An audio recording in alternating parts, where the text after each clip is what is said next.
Hi, this is Mark, and in this video, I want to talk to you about how the morning I stopped chasing leads and never went back. So, this video is specifically for clinic owners, med spa owners who you might be running leads, you might be running discounts, you might be doing anything just to get people in the door. And I want to tell you how doing that strategy is probably the worst strategy that you can be doing. Now, this is not for anybody who they've got a low ticket item, they've got something that they're just working on volume rather than value, and they're looking at transactions and just how quickly can we make transactions. This is not for you, so you can click away now. So if you're still here, welcome. And what I'd like to do is just have a coffee, have a chat, talk to you about my experience since I've been at the local service business now since 2002. So I've got well over 2 decades worth of experience. And that experience has had a lot of ups and downs, a lot of bumps in the road, a lot of mistakes, a lot of successes also. But if I can try and help you navigate through some of the mistakes that we made in the early years, because what I can tell you is that for the first 12 years, we did it wrong. We did it totally wrong. And I put that down to the fact that whenever you start any business, you have a look around, you see what the competition's doing. And in your mind, you think that everybody's doing it right and you're the only person doing it wrong. So if you can relate to that, then I get you. I was exactly the same. So we used to look around, see what our competition doing, which was knocking on doors and trying to get as many people in as you could. We used to knock on about 400 houses a night. Now, I know with med spas, I know with clinics that you don't go knocking on doors trying to get patients. I realise that, but it's the principles that I want to give you here. So stay with me. Now, the principles are the same across any business. And the principles are that interruption marketing works short term. You will get customers, but these customers are purely transactional. Hence why, whether no matter what the platform is that you use, and whether you're using Groupon, whether you're using any other sort of discount mechanism where you think that's the only way that you can actually get the customers through your door right now, what I'd advise you to do, or what I'm going to teach you in this video, is it's actually one of the worst things that you can actually do, because these people are purely just transaction based. And the only reason they're probably saying yes to you is because they see the discount against what the normal price is. And they think, yes, we'll give it a go right now. So what I found out after, unfortunately, 12 long years of doing it wrong, was that lifetime value is the only metric that you should actually be running your business and trying to scale your business on. So how does this work for somebody like yourself? So firstly, I want to say that after 12 years, we did a complete 180-degree turn where we started actually trying to go out hunting for new patients, for new customers in my case, new patients in your case. And what we actually did was actually started to try and attract these people into our business. So from your point of view, where you might be running discounts right now, as opposed to actually doing education-based marketing, seeing what are the problems, what are the symptoms that each of your patients are having right now? How can you allow them to feel heard, allow them to feel like this person understands me, this person actually knows what I'm going through right now? Does this make sense? So if you actually come from that standpoint, then what you actually do is start drawing people towards you, because they actually feel heard, they feel understood. And there's a saying that it's not only a business saying, actually, it's just a saying in general. It's a principle, and that is that Nobody cares what you know until they actually know that you care. So if your marketing, if your communication can actually come from the standpoint of being that you care, that you understand, because you'll have had these conversations, you'll have had intimate conversations with your patients. Some of them will have even like opened up to you over time, where they tell you things that they probably haven't even told their partners, that they haven't told their best friends, and they're portraying this information to you. So you have a full understanding of this. Now, with intimate wellness and with the type of uh, clinic owners that I work with, I speak to, obviously, I understand that there's certain regulations, there's certain platforms that you can't do really in your face type marketing.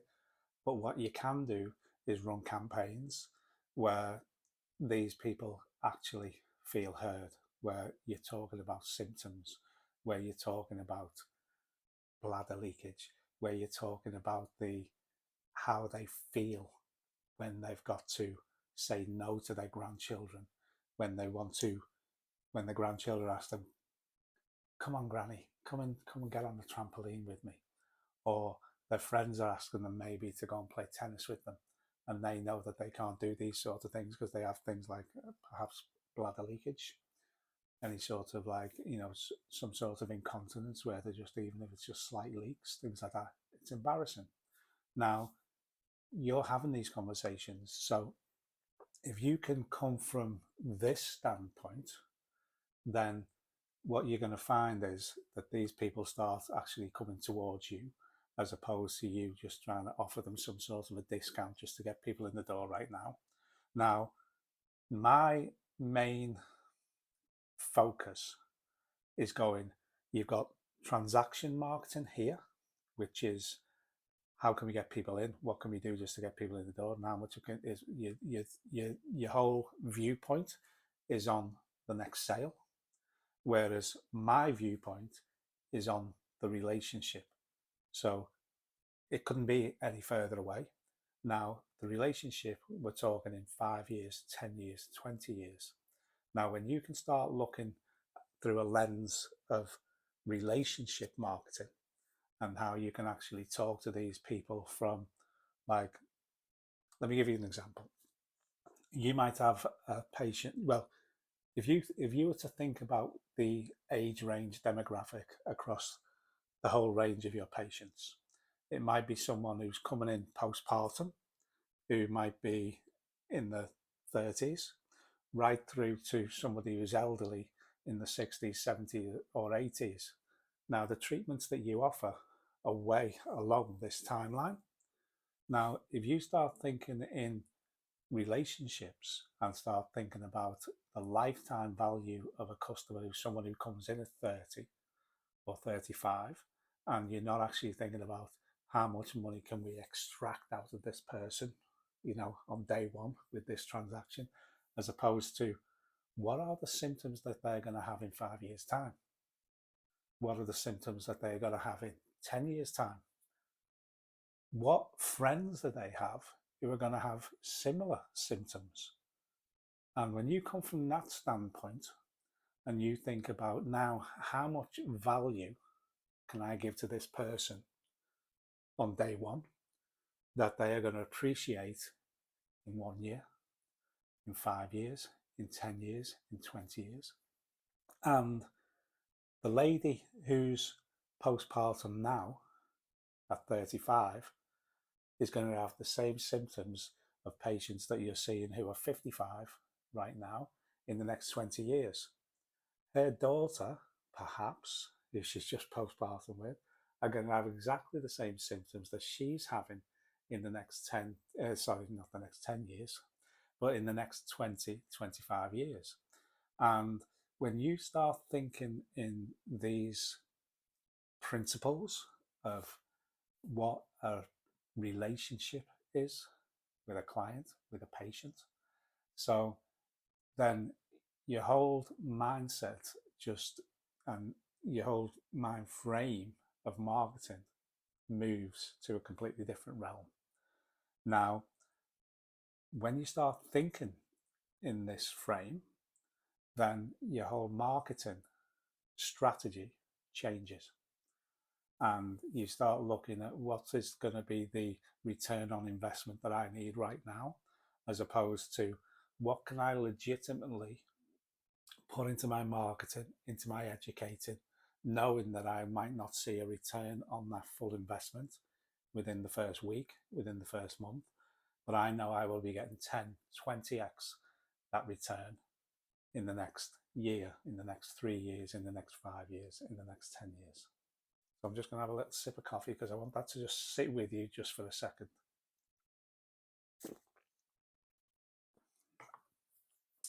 So what that actually meant for my business was we went from actually thinking transaction, where we were knocking on doors and we were trying to get people in, as many as we could, in the door, in the door, in the door. Many years ago, I heard a concept which was when I started looking at our competitors, and I found out that our competitors were actually doing it totally wrong, just as I was doing it totally wrong. And as I mentioned, if you recall at the beginning of this video, where I said we tend to look around at what our competitors do and we think everybody's got it sussed and we're the only ones who don't. And then over time, we realised that really none of us have got a clue. And we're all just trying to do our best. And we're all just trying to do what we can just to get people in the door right now. But so I started going on a bit of a quest, if you like. And I started thinking, what are other people doing? And I had to go outside of our industry and I had to start looking at just what other industries were doing. And then I started looking at different types of marketing and things like that. Now, obviously, 20 years ago, or back in like 2002, there wasn't any social media. The internet was relatively new. So my grey hair tells you that I've been around a little bit. So we had all pre-internet, and then obviously as the internet was getting more and more and more. So I actually went on a quest, like I said, seeing what I could learn, seeing what I could understand about how this new technology and everything was working. The technology is always going to change, but principles don't.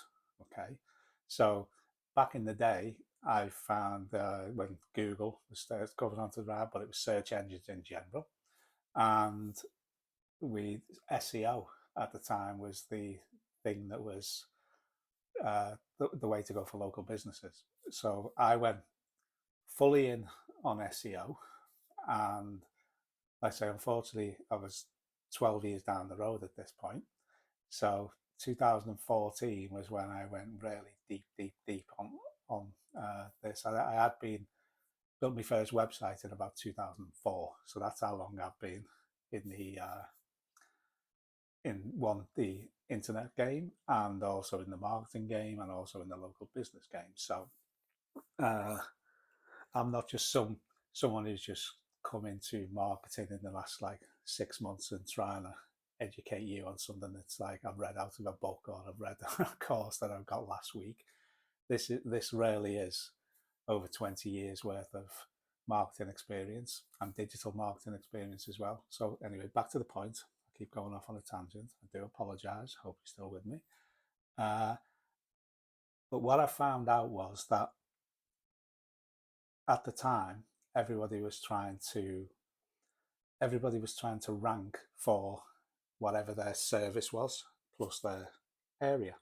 So, for example, if you were a plumber, it'd be plumbing services Denver, or it'd be electrical services New York, or like I'm in the UK, so it'd be like Liverpool or Manchester or London or whatever, with the prefix of whatever your trade was, whatever your service was.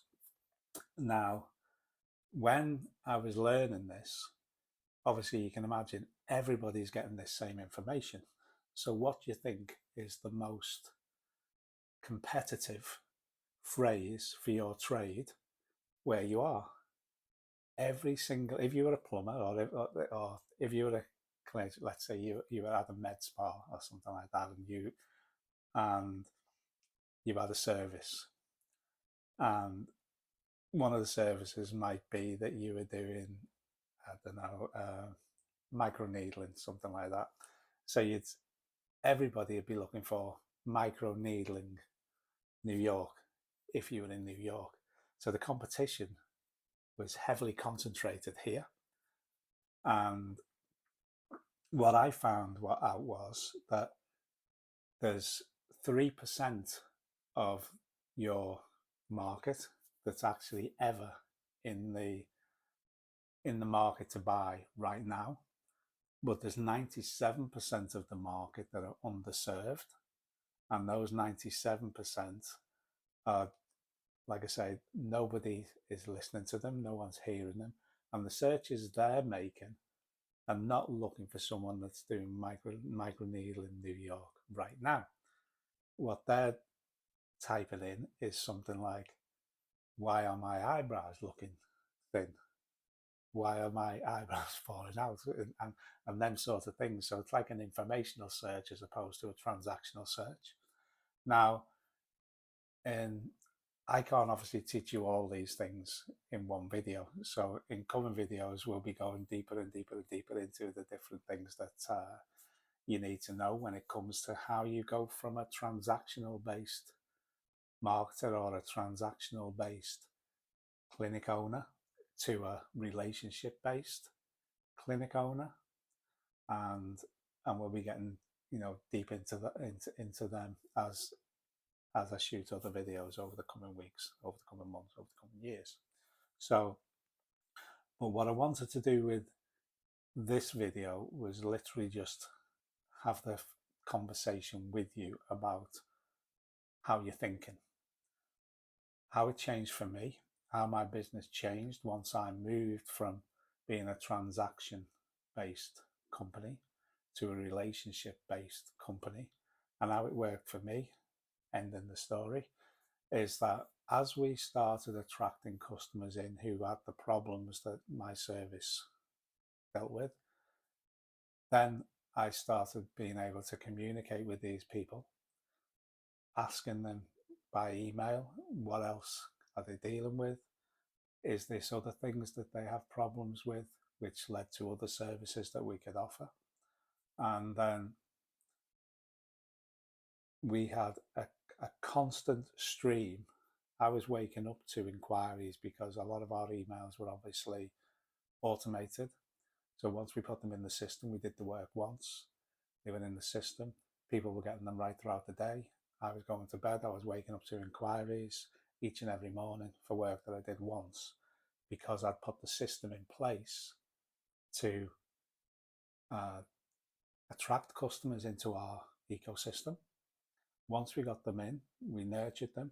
We started carrying out the service for them. Once we carried out that service, then we educated them on other things that we did, asking them were they having these sorts of problems also. If they were, would they like to talk about our other line of services that we had? And each of them meant that when we moved from transactional based more today to how can we help these people over 5 years, 10 years, 20 years? What are the other things that they may need, in their journey of being either a homeowner or being a patient? Then you understand that there's no anxiety.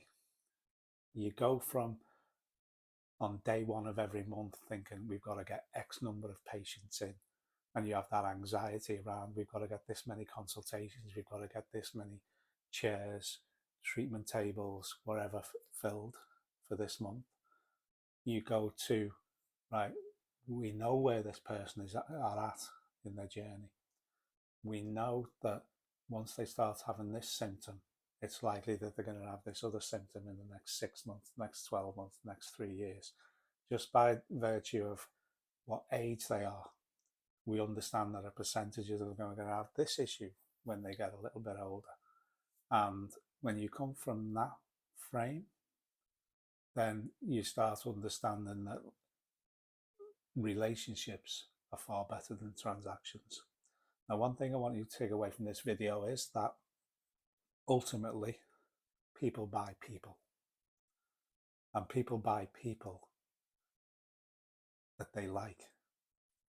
And then they also send other people who are like them to the people who they like.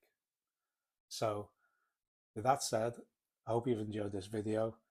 If you want to have a chat about your practice in particular, how this philosophy, how these principles can actually work perhaps for your clinic, I'll pop a link down in the underneath in the description. If you want to get a 15-minute chat so I get to understand your business, I can talk more specifically about your business, how these sort of principles can help your business, then if you want to book a call, book a call. If not, you know how YouTube works.